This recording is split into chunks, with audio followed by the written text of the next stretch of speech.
जी नाज़रीन अस्सलाम वालेकुम, मैं हूं आपका मेज़बान अदनान हैदर। आप देख रहे हैं डायलॉग इस्लामाबाद स्टूडियो से। और इस वक्त सियासी गहमा गहमी अरूज पर है। देखना यह है कि ये सियासी गहमा गहमी किस तरफ नतीजे को ले जाती है, क्योंकि हर तरफ शोर है इमरान खान साहब के खिलाफ अदम एतमाद का।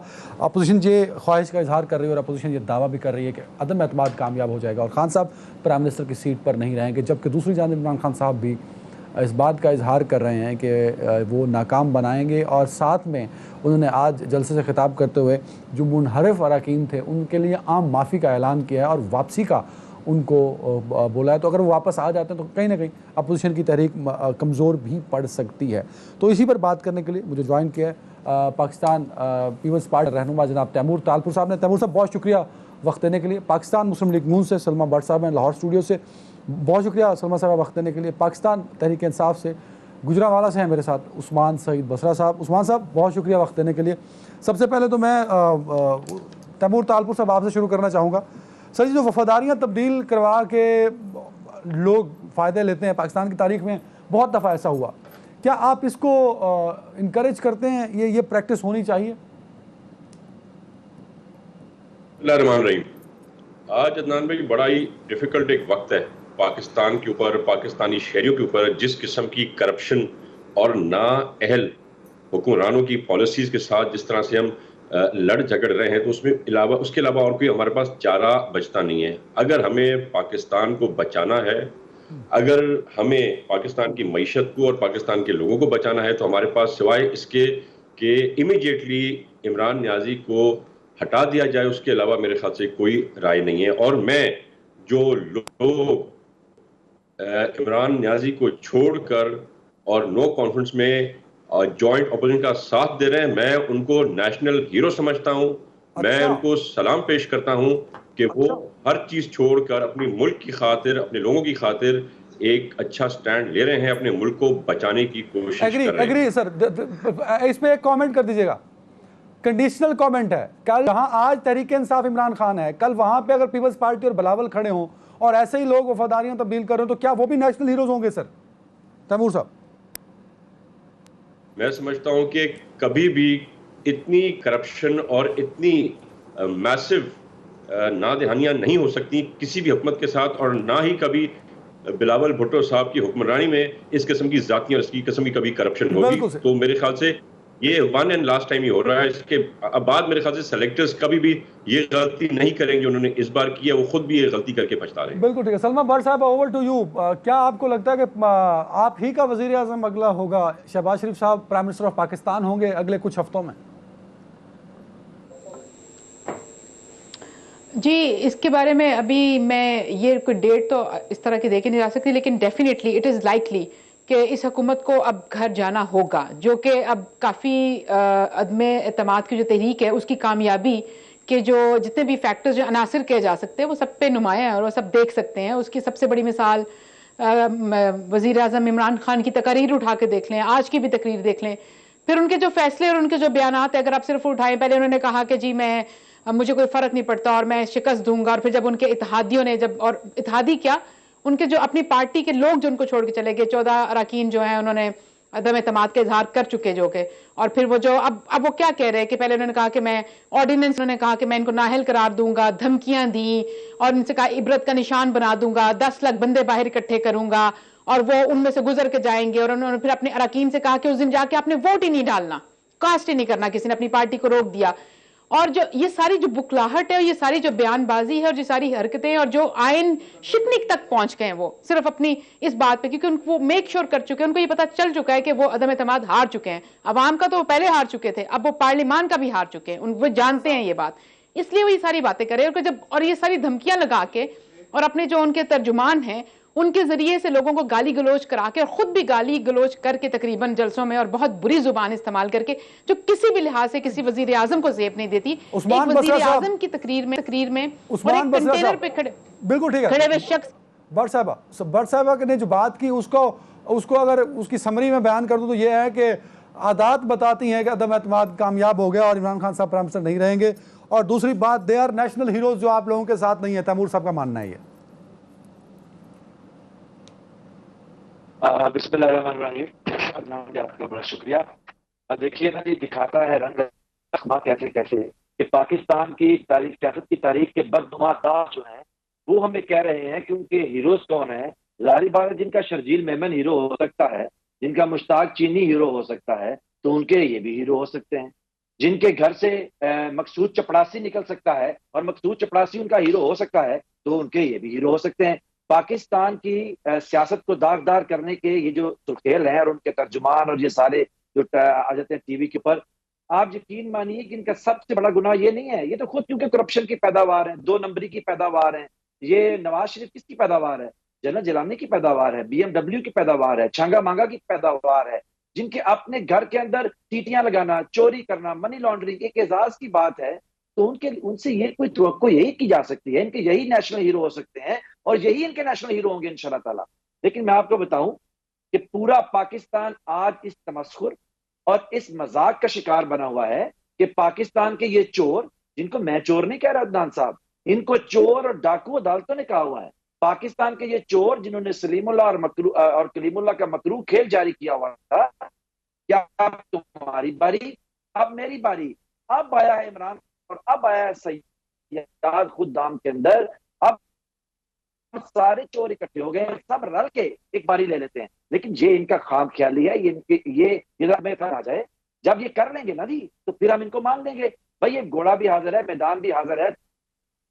तो फंसने ये अगर जीते हुए भाई और तुम कर कॉन्फिडेंट है बसरा साहब, if you are very confident, तो बिलावल साहब तो थक गए कहते कहते कि भाई हमने अदम एतमाद तहरीक जमा करा दी, इजलास बुला लीजिए।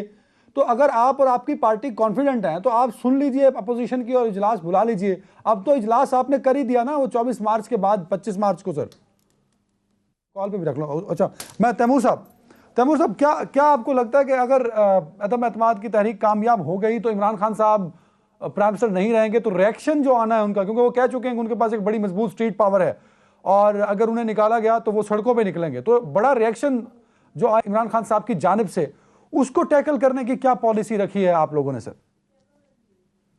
अगर इमरान नियाजी के पास इतना स्ट्रीट पावर होता तो वो प्राइम मिनिस्टर की सीट पे बैठे हुए 14 में से 12 बाय इलेक्शन नहीं हारता। उनकी जो पीटीआई की सीट्स थी वो पाकिस्तान पीपल्स पार्टी नहीं जीतती। वो इतना बुरा हशर जो उनका केपीके की इलेक्शन में हुआ है लोकल बॉडीज में, वो ना होता। तो ना इसके पास स्ट्रीट है, ना इसके पास स्ट्रीट पावर है। जो कहता था कि घबराना नहीं है, आज मैं उसको मैसेज देता हूं, खान साहब घबराना नहीं है, क्योंकि जो हरकतें खान साहब कर रहा है, जो गलीज जबान, वो उसके साथ वो लाहौर का जो शैतान है शेख रशीद, जिस किस्म की जबान इस्तेमाल कर रहा है, तो ये वही इस्तेमाल करते हैं जो हार चुके होते हैं।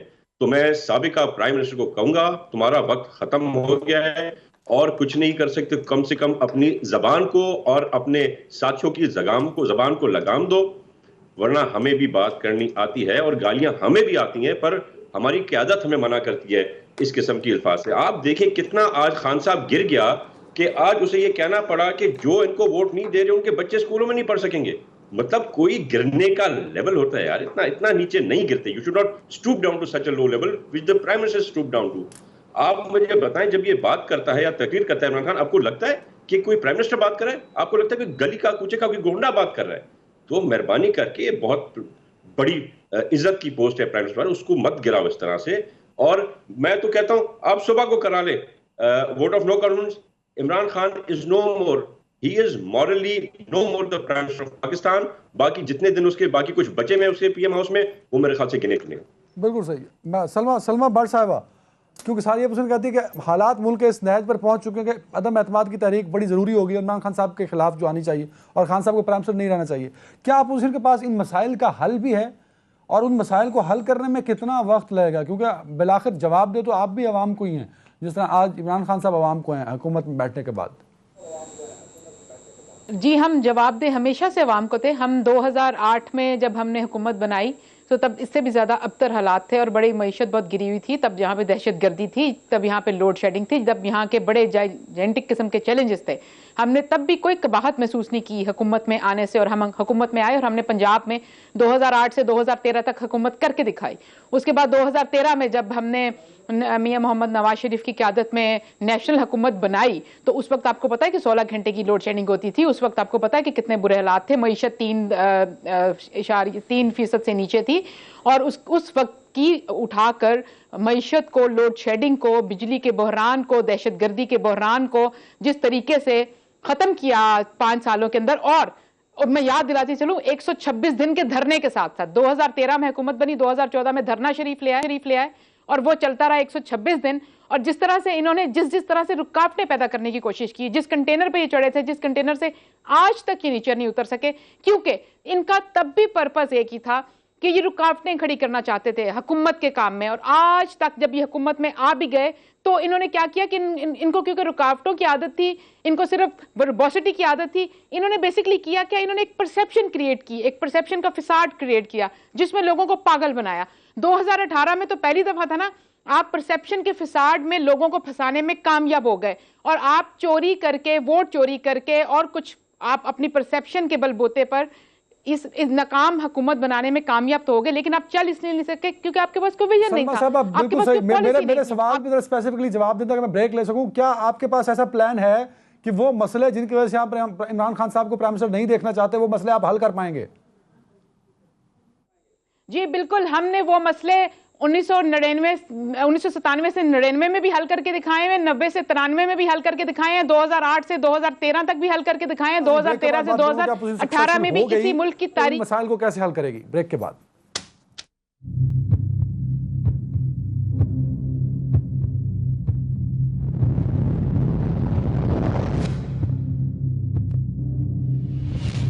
Welcome back. उस्मान सईद बसरा साहब, वो नेशनल हीरोज जो इस वक्त आपसे मुनहरिफ हो चुके हैं, उनके बारे में इमरान खान साहब ने कहा कि अगर वो माफ़ी मांग लें तो वो वापस आ सकते हैं। तो क्या आपको लगता है कि अभी भी वो जो खतरा है इमरान खान साहब के चले जाने का, उससे लड़ने की कोशिश और उसके लिए, उससे बचने के लिए प्लानिंग की जा रही है आपकी तरफ से? अच्छा अदनान, मैं थोड़ा सा आपकी समझ राशि भला करना चाहूंगा। पहले आवाज क्लियर नहीं आ रही थी। देखिए, सबसे पहले जो आपने अपने इंटरव्यू के अंदर कहा कि इमरान खान के खिलाफ अपने एतमाद का बड़ा शोर है और मुतहदा अपोजिशन बराए तहफ़्फ़ुज़ बदउनवानी और तरवीज बदउनवानी जो है वो वज़ीर-ए-आज़म के खिलाफ तरीके एतमाद लेके आई है। देखिए, मुतहदा अपोजिशन बराए तहफ़्फ़ुज़ बदउनवानी और तरवीज बदउनवानी जो है उनका एतमाद से सिर्फ इतना ताल्लुक है कि उन्होंने अपने आकाओं के कहने पर यह तरीके एतमाद पेश की है। असल में तरीके एतमाद पेश करने के पीछे के जो मुहर्रकात हैं वो है कि वज़ीर-ए-आज़म ने जब इस्लामोफोबिया के ऊपर बात की तो दुनिया के अंदर जो लोग इस्लामोफोबिया के आड़ में मुसलमानों को जुल्म करते हैं उनको ये वज़ीर-ए-आज़म कबूल नहीं है। उन्होंने पाकिस्तान के अंदर मीर जाफर और मीर सादक की बाकियात का सहारा लिया, और अभी मीर जाफर और मीर सादक की बाकियात वक्त बहादुर सुल्तान के खिलाफ खड़े हैं। तहरीक अदम एतमाद ये नहीं लेके आए, तहरीक अदम एतमाद लेके आया है एब्सोल्युटली नॉट का बयानिया। वो बयानिया जब पाकिस्तान के बहादुर वज़ीर-ए-आज़म ने कहा कि मैं किसी सूरत भी अमेरिका को अड्डे नहीं दूंगा, मैं किसी सूरत भी पाकिस्तान के ऊपर ड्रोन अटैक्स नहीं होने दूंगा। तो ये जो आपके टू द पॉइंट बसरा साहब, क्या अमेरिका ला रहा है, अमेरिका सपोर्ट कर रहा है, या अमेरिका के कहने पे अपोजिशन ये अदम एतमाद ला रही है? कि अमेरिका को आप एक इस्तारे के तौर पर रख सकते हैं, लेकिन आप मुझे बताइए कि जब आपके अपना हाउस यानी पाकिस्तान के अंदर पाकिस्तान में मजहब के नाम को, मजहब को बेचती हुई दाढ़ी के पीछे ढाल बनाए छुपी जमात लेके आएगी तहरीक कि पाकिस्तान ने क्योंकि दिल दुखा दिया है मगरब का, और अब यूरोपीय यूनियन जो इनकी अब्बा है इनके सियासत की, नाराज हो गए हैं, तो इस पे बहस कराई जाए, एब्सोल्युटली नॉट पे बहस कराई जाए। जब शहबाज शरीफ नहीं बसरा साहब कता कलामी की माफी सर, मुझे याद है बिलावल साहब ने 2.5 साल पहले कहा था कि विद इन द फ्लोर तब्दीली होनी चाहिए, तो इशारा अदम एतमाद की तरफ था ना। जब पीडीएम बनी तब भी पीपल्स पार्टी अदम एतमाद की बात करती थी सर, तब एब्सोल्युटली नॉट और ये सारी बातें नहीं आई थी जिनका आप हवाला दे रहे हैं। आप व्हाट्सएप ग्रुप के जो है ना उसकी बात में हालात कर लीजिएगा, मेरी भी सुन लेना, मैं भी आप देखिए सर, ये व्हाट्सएप ग्रुप ना पीटीआई के लोगों का है और मेरे पास उसके स्क्रीनशॉट हैं, और अल्हम्दुलिल्लाह मेरा किसी व्हाट्सएप ग्रुप में को आना जाना नहीं है।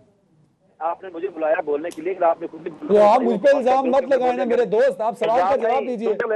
सुन ले, जिस दिन ये हुकूमत बनी उसी दिन जब वज़ीर-ए-आज़म अभी असेंबली से वोट ले चुके थे, इन लोगों ने तभी यही कहना शुरू कर दिया था, इनकी बात छोड़े, आखिर 3.5 साल इनको जरूरत क्यों ना पड़े तरीके एतमाद की, क्यों एब्सोल्यूट नॉट के बाद भी, जब इनके मालिकों ने, इनके आकाओं ने जहाँ चोरी और हराम का पैसा रखा हुआ है, जब उन्होंने कहा कि गो हेड दिया तो शुरू हो गए।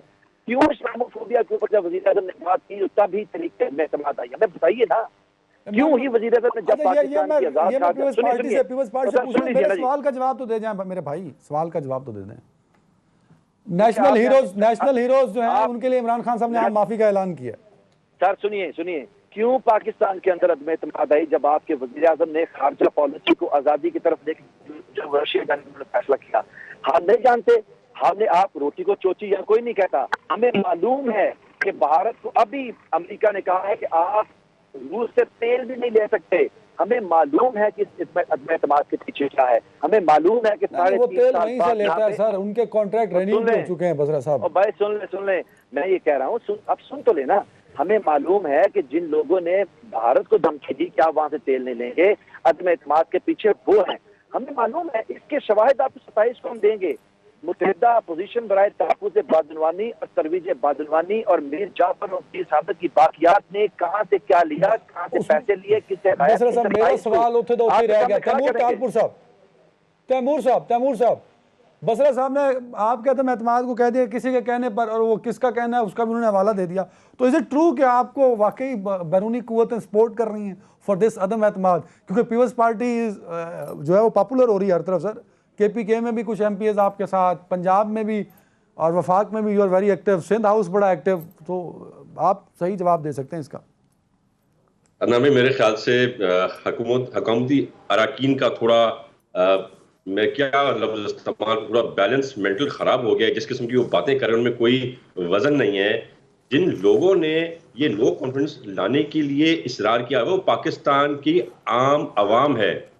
वो पाकिस्तान के सारे इलेक्टेड लोग आज एक पेज पर हैं, क्योंकि हमें पता है कि जितना नुकसान इमरान खान ने इस मुल्क को दिया है कभी किसी ने नहीं दिया। और उनकी गैरत जागी है, जिन्होंने समझा कि हमें PDM के साथ मिलके, बाकी एलाइड पार्टीज के साथ मिलके और इमरान खान से जान छुड़ानी चाहिए।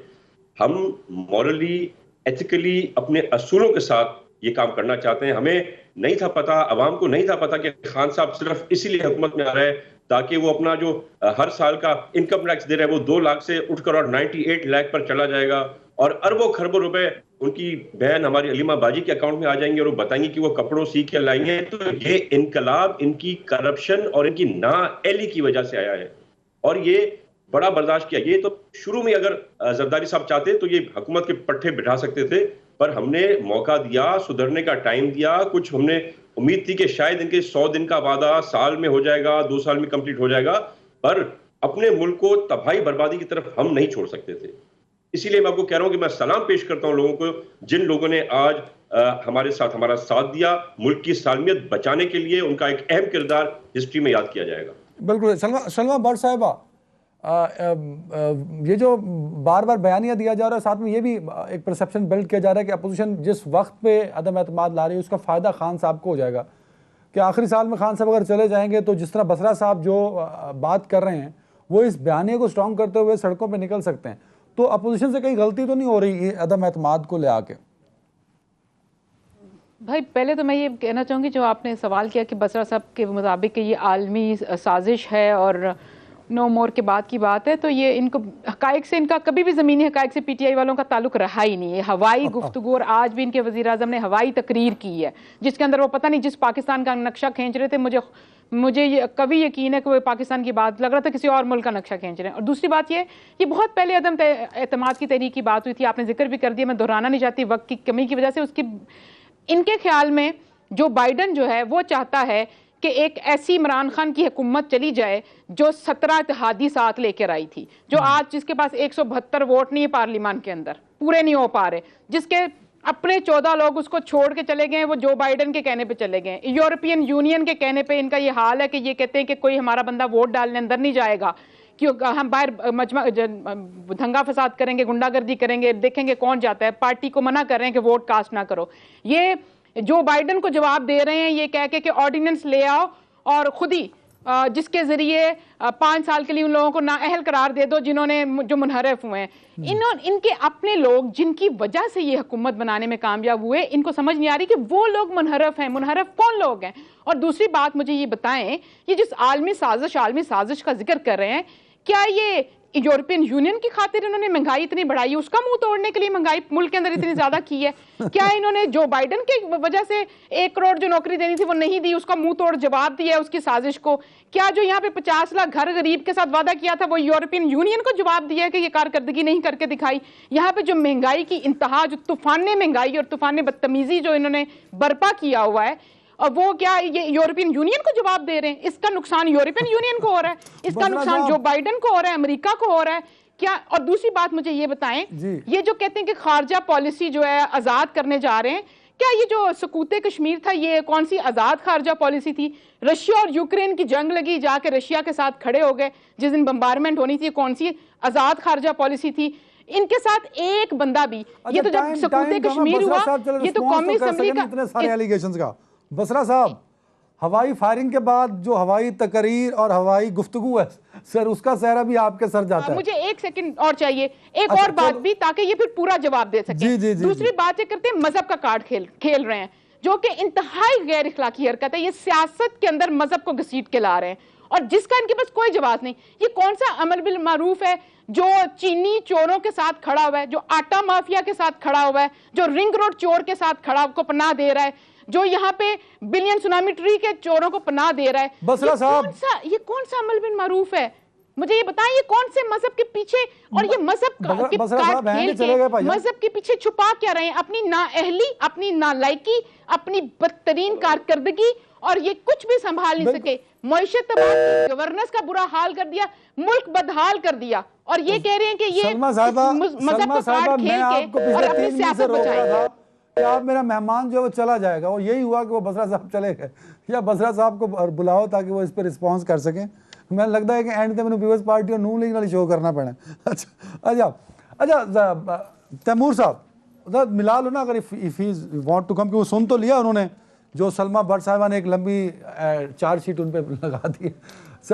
तैमूर तालपुर साहब, सर ये एक एलिगेशन जरदारी साहब पे, पीपल्स पार्टी पे इमरान खान साहब की जानिब से लगाया जा रहा है कि नोटों की बोरियां खुली हुई हैं और नोट पैसे बांटे जा रहे हैं, और उसका एक बड़ा उन्होंने सर्कमस्टांशियल एविडेंस ये दिया है कि Sindh House is very active in all this no confidence movement, और जरदारी साहब बड़े एक्टिव नजर भी आ रहे हैं।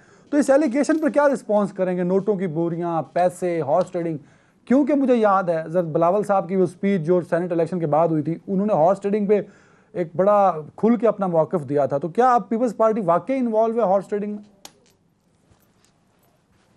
अदनान साहब, ये पाकिस्तान की हिस्ट्री में पहली बार हुआ है कि एक भी मेंबर ने एक भी रुपया ना लिया, ना मांगा, ना कहीं कोई पैसे की इन्वॉल्वमेंट हुई।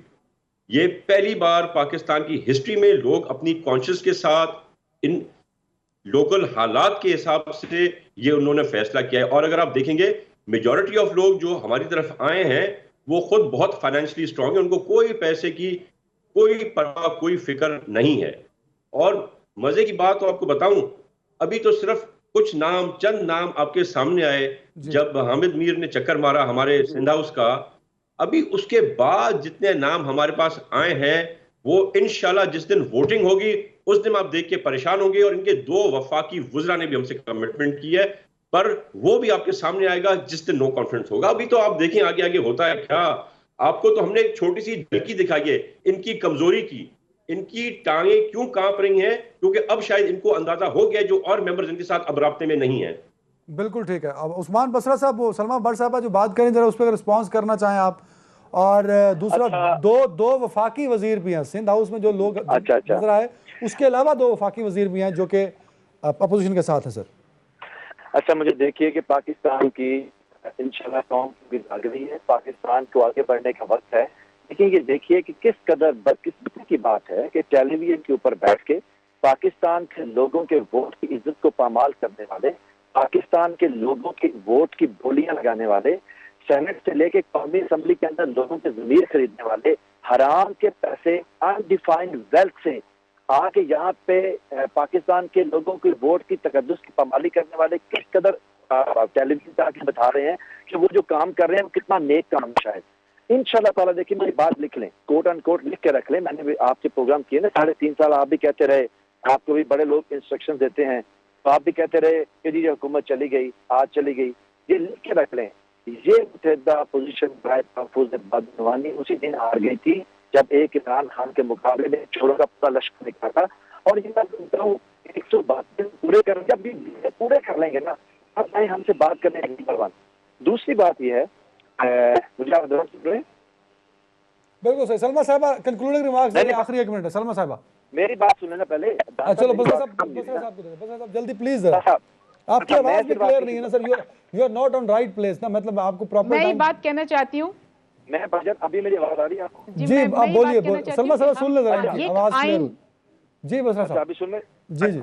अब मैं सिर्फ आपकी चीजों में ये अर्ज कर रहा हूँ कि देखिए, अगर आप सिर्फ ये देख लें कि पाकिस्तान के अंदर अदम एतमाद लाने वालों की अपनी तारीख क्या है। एक आदमी जो विकीलीक्स ने बताया कि अमेरिकी सफीर के कदमों में बैठ के भीख मांगता है इक़्तिदार की, उसका नाम है फजलुर रहमान, और एक वो इसका हिस्सा है जिसने दीन बेचा, मजहब बेचा, नंगे नर्स है और दीन फरोश है।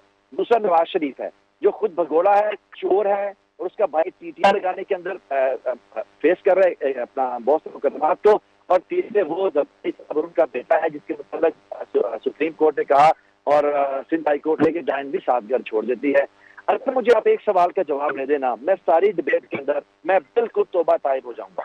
अगर मुझे मुस्लिम लीग नून की खतून बता दें कि नवाज शरीफ किस हल्के से एमपीए बने और फिर चीफ मिनिस्टर बने, अगर मुझे हल्का बता देना तो सारी हम मान लेंगे मैं इत्तेमाद भी ठीक थी। तो ये पैदावारी 2 नंबरी की है, 2 नंबरी की पैदावार है। अगर ये मुझे हल्का बता दें कि नवाज शरीफ फलां हल्के से जीता था और वो सीएम बना था, मैं आपकी इनकी बात सारी सही पुरानी हिस्ट्री। फिर यूं तो इमरान खान साहब पे वो सवाल ये it is not related to. Taimur साहब कुछ कह रहे हैं, 30 सेकंड दे दो तैमूर साहब जल्दी से। देखिए जी, ये आपको हक नहीं पहुंचता कि आप दूसरों को बैठकर और उल्टा सीधा कहें। आज पाकिस्तान की आवाम को पता है कि सबसे बड़ा चोर कप्तान था, और जो डाके कप्तान ने मारे हैं वैसे डाके कभी किसी ने ना मारे हैं, ना कभी कोई मारेगा इंशाल्लाह ताला। बिल्कुल सही। सलमा साहब ओवर टू यू। बसरा साहब ने आपके सामने रखा था एक सवाल, but I don't consider that it is a question के बताया जाए। जी, अदम एतमाद की तहरीक अवाम ला चुकी है, और जब पार्लियामान में जो मूव हुई है वो एक चोर हुकूमत, एक डाकू हुकूमत, एक नालायक हुकूमत, एक आइन शिकन हुकूमत, एक नाअहल हुकूमत, और एक ऐसी हुकूमत जिसने 22 करोड़ अवाम को यरगमाल बनाया है, महंगाई का, बेरोजगारी का, 2 वक्त की रोटी का, अद्वियात का, चीनी चोरी का, आटा चोरी का, उसके खिलाफ आ रही है। And they have no right, absolutely no right. अब ये अदालतों में 4 साल से नेशनल एक्सचेकर इनके पास है ना, ये अदालतों में 1 रुपए का एक भी सबूत नहीं ला सके। इनको बस इनके लिए एक ही जुमला में, कोई शर्म होती है, कोई हया होती है, ये कुर्सी है, इसको छोड़ दो, इसकी टांगे पकड़ के जिस तरह से आप इसको घसीटते जा रहे हो, इसकी जरूरत नहीं है। भरी जान। ब्रेक के बाद रैकुड का नया जो मुआहदा हुआ है उससे पाकिस्तान को $बिलियन का फायदा भी होगा और बलूचिस्तान के लगभग 10,000 लोगों को रोजगार भी मिलेगा। तो इस पर बात करेंगे ब्रेक के बाद।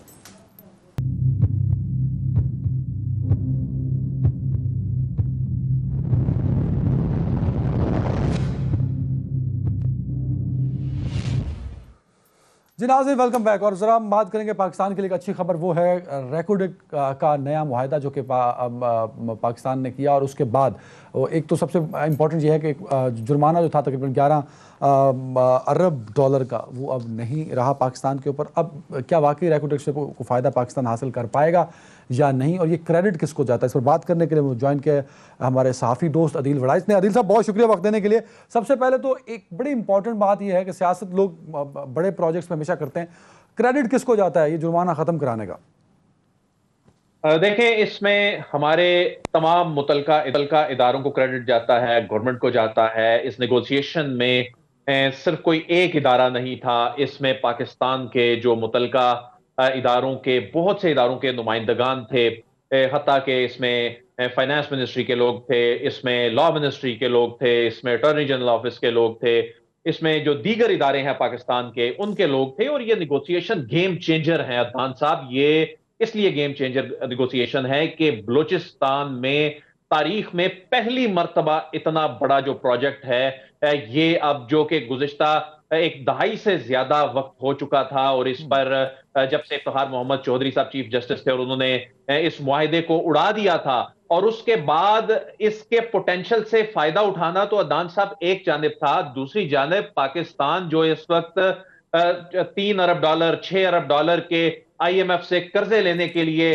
IMF जो है वो पाकिस्तान से क्या क्या नहीं करवा रहा, क्या क्या आर्म ट्विस्टिंग कर रहा है, किस अंदाज में। और ये $11 अरब का हमने पेनल्टी देनी थी, और $6 अरब की इनिशियल पेनल्टी थी, और जिसमें चूंकि हम ये पे नहीं कर रहे थे और ये कई बरसों से मामला इल्तवा का शिकार था, और उसके बाद इसमें इंटरेस्ट ऐड होकर ये मामला अदनान साहब $11 अरब की पेनल्टी सिर्फ हमने जो अदा करनी थी।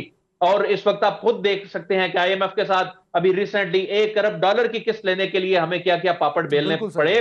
फिर इसमें अदनान साहब जो अहम बात यह है कि ये निगोशिएशन इतने बेहतर अंदाज में हुई हैं कि इसमें पाकिस्तान के लिए विन विन सिचुएशन है।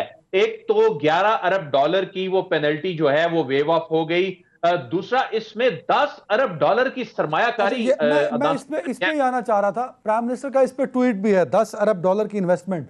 अच्छा, ये जो एक तो ये बताइए कि ये $10 अरब की इन्वेस्टमेंट का किस तरह होगी और कितना दौरानिया होगा, और दूसरा इस प्रोजेक्ट से बेनिफिट कब पाकिस्तान लेना शुरू करेगा? क्योंकि मुझे याद है कि हम होश संभाला, हमने पैदा हुए होश संभाला तो हम यही सुनते आ रहे हैं कि रैकोटेक है, बट उससे बेनिफिट पाकिस्तान आज तक नहीं ले पाया। जरा इस पे भी नजर डालिएगा।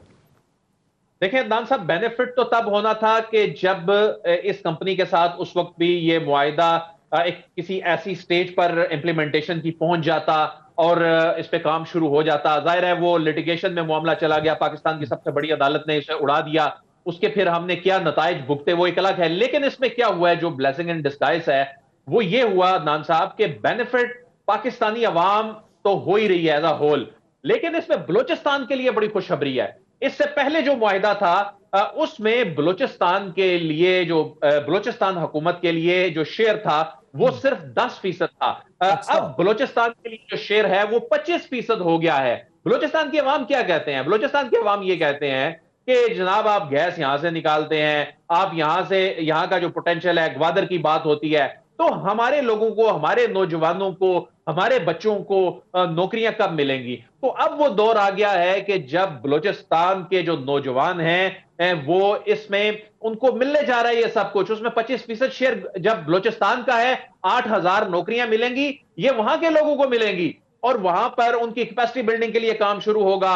वहां पर जब ये $10 अरब की डायरेक्ट इन्वेस्टमेंट बलूचिस्तान में आएगी तो ये वहां पर नौकरियों की, हजारों नौकरियों का जो ये सिलसिला शुरू होगा, तो ये वहां के लोगों को फायदा है, पाकिस्तान के लोगों को फायदा है। और इसमें जब शेयर बढ़ेगा, जब इसमें बलूचिस्तान गवर्नमेंट को इसका 25% मिलेगा, तो उसमें जाहिर है ये बलूचिस्तान की डेवलपमेंट पे खर्च होगा।